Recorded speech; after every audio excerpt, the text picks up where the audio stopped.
Page 10 1 2 টাকার 12.12% কত পয়সা দেখি।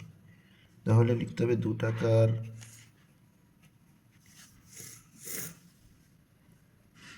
12.12% সমান 2 টাকার 12 2 24 25 2%, ঠিক আছে, সমান